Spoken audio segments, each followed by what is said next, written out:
that, we get actually this form.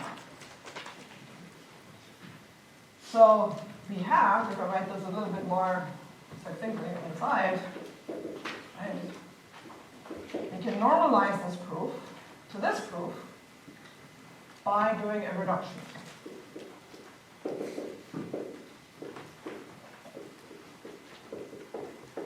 So this will normalize to lambda x.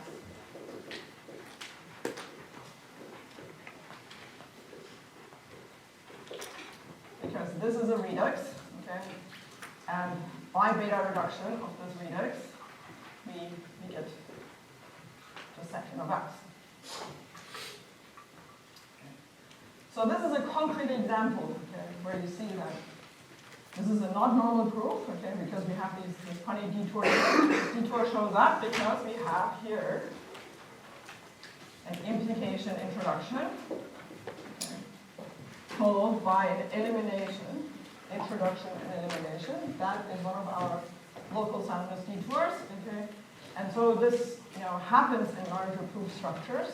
And this is when a reduction step would need to happen in order to actually arrive at a simpler proof.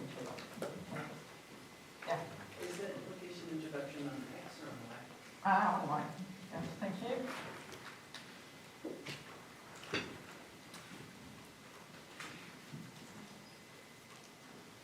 Yeah. Do eliminations have a superscript or no? So far, no.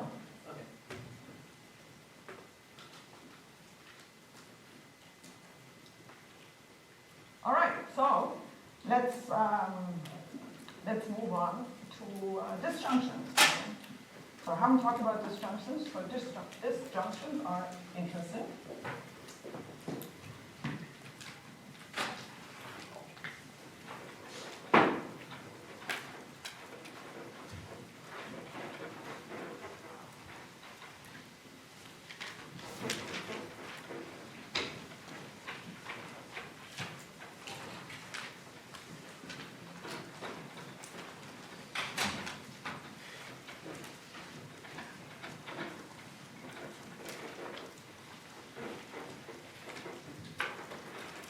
So disjunctions. Okay, so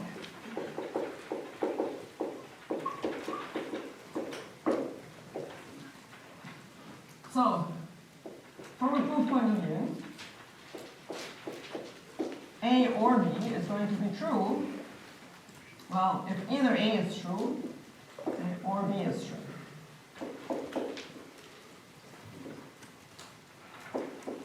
Or if you want to say if I approve of B, then I also have a proof of A or B.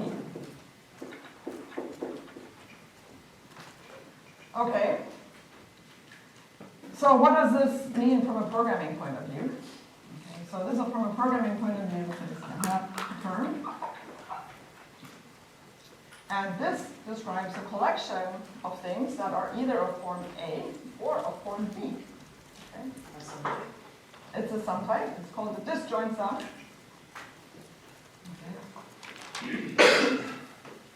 So a classic example would be, let's say, in a language like Haskell or Camel or ML, or ACTA or Coq, whatever. You want to define a type that can contain integers and strings. How do you define a type that contains integers and strings? Either. Huh? Either. Either, okay, yeah, good name. Okay, and you have two constructors. Maybe one is like n for numbers, okay, and I take in the integer, and then the other constructor is an s, and then I take in the string. Okay.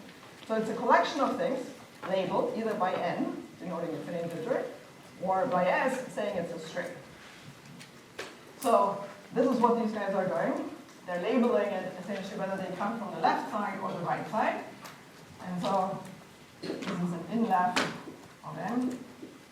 And this is going to be an in right of m. And our elimination form says, okay, if I have a proof of A or B, okay, I don't know which branch I've basically taken, so it's say I want to prove some conclusion C, all I can then say is I need to be able to prove C under A, and I need to prove C under B. So we're going to reuse this idea of a hypothetical judgment. So say we can prove C under this assumption A, and we can prove C under the assumption B. Now I want to point out, okay, why is this not a good rule?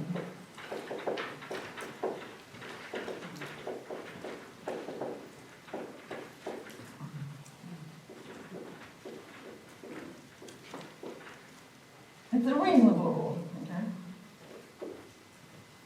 So, we say A, I'm going to prove of A or B, and then I'm going to say, I'm going to prove A implies B, A implies C.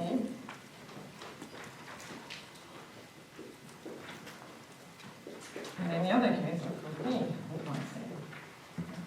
If I've done that, then I have a proof of C. So, what would be my objection to this rule? Seems to say the same thing. Okay. I prove C once under assuming A, and here once assuming under B. Okay. Yes. You're defining it in terms of something else. That's right. Okay. So my objection to this is that I'm defining disjunctions in terms of implications. And I don't want to define disjunctions in terms of implications. I want to define disjunctions by itself. So I'm falling back to this idea of using a hypothetical derivation here, rather than using the internalized symbol, which is the implication. So this is okay, but we do not want to define disjunction by relying on implications.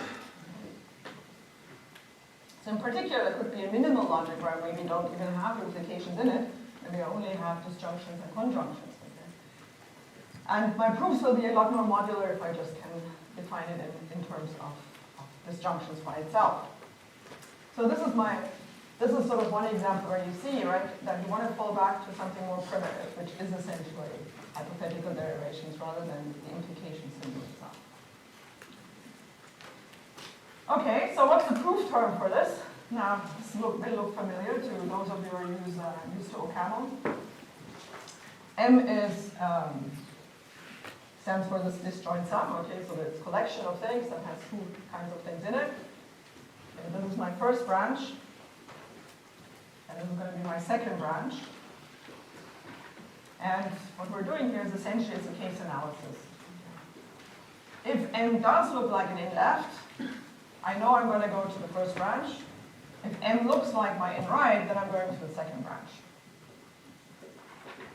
So in left is my tag, okay. And in right is my other tag, so this is my generic tag. This X has nothing to do with this X. There are two different branches. Okay? They don't talk to each other. And certainly when you do pattern matching, you could use this X in N1. Okay? And you can use this X here. You could use this, you could relabel this to be Y, and that would be also fine. Okay? But the important part is that this is one thing, okay, and this is another. These two branches don't talk to each other.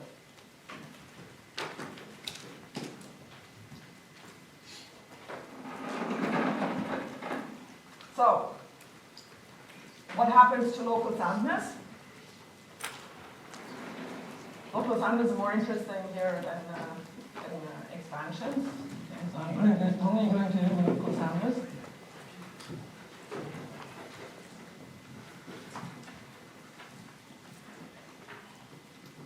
So we introduce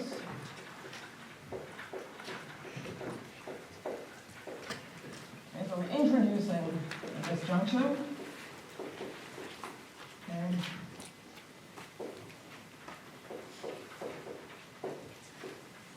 And then we're eliminating it.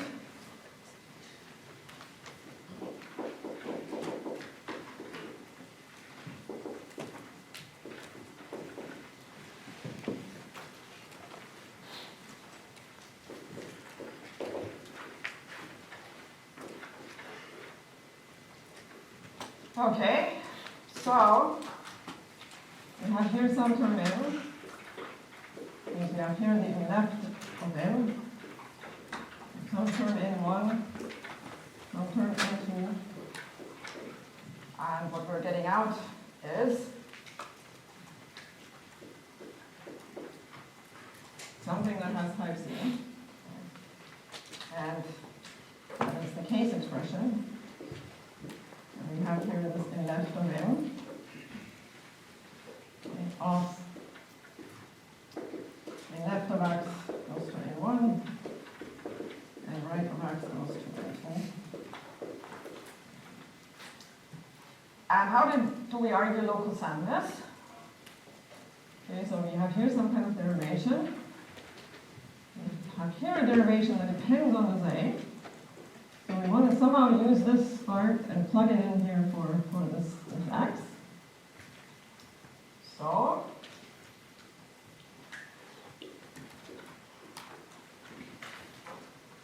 we're going to argue. Anybody still awake? Coffee is coming soon. 2 minutes.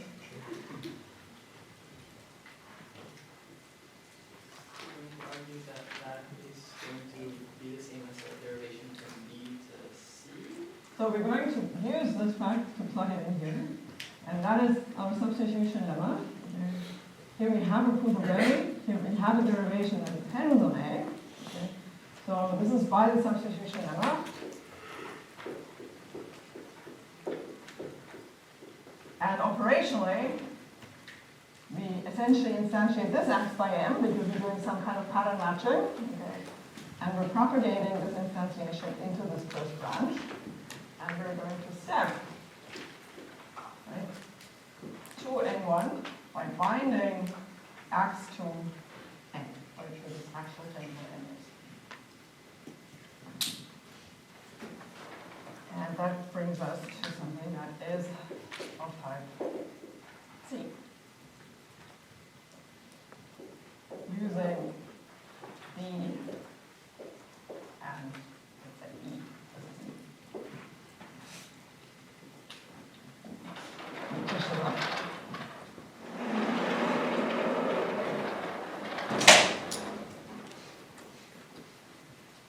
So the essential idea, right, of what I want to emphasize here is that the logical propositions have a direct corresponding construct on the type level, and they also have then programs that are associated with them. So we have here in left of n and right of n and case.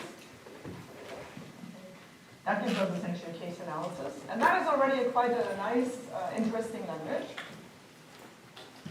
Your functions, your pairs, you have case analysis. And we can extend this further, right?